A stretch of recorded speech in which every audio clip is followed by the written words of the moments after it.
আচ্ছা, এখানে দেখলাম মোটামুটি অনেক ভিড়। এখানে কি প্রতিদিন এরকম প্রতিনিয়ত ভিড় থাকে? হ্যাঁ হ্যাঁ, আলহামদুলিল্লাহ। আচ্ছা, আপনাদের লোকেশনটা কোথায়? ভাই আমাদের ধানমন্ডি পার্টি সেন্টার বিপরীত পাশে। আচ্ছা, আপনারা মূলত খুলেন কয়টা, বন্ধ করেন কয়টা দোকান? 4টা থেকে রাত 11টা। 4টা থেকে রাত 11টা। আচ্ছা, এখানে মূলত কি কি আছে? দই ফুচকা আছে, চুরমুর আছে, ফুচকা আছে, চটপটি, নাগা ফুচকা। আচ্ছা, এখানে মানে স্পেশাল কোনটা, যেটা চাহিদা একটু বেশি, কাস্টমার যেটা একটু বেশি পছন্দ করে? দই ফুচকা। দই ফুচকা, ঠিক আছে, আমার একটু দেন তো, দই ফুচকা একটা দেন তো আমারে। এই যায়, এটা দই ফুচকা।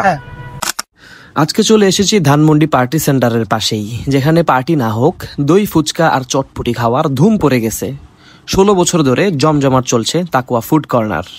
দই ফুচকার এমন স্বাদ যে একবার খেলে বারবার আসতে ইচ্ছে করবে। দূর দূরান্ত থেকে মানুষ আসে, খায়, কেউ পার্সেল নিয়ে বাসায় চলে যায়। প্রতিদিন লাগে প্রায় 30 থেকে 35 কেজি দই। 5 জন স্টাফ মিলে কাস্টমার সামাল দিতে গিয়ে একেবারে ঘাম ছুটে যায়। আর আমি 10 মিনিট দাঁড়িয়ে থাকার পর ফাইনালি ফুচকা হাতে পেলাম। কিন্তু সেই অপেক্ষার পর প্রথম কাবলি খেয়েই বুঝলাম এই মজা এক্সট্রা অর্ডিনারি।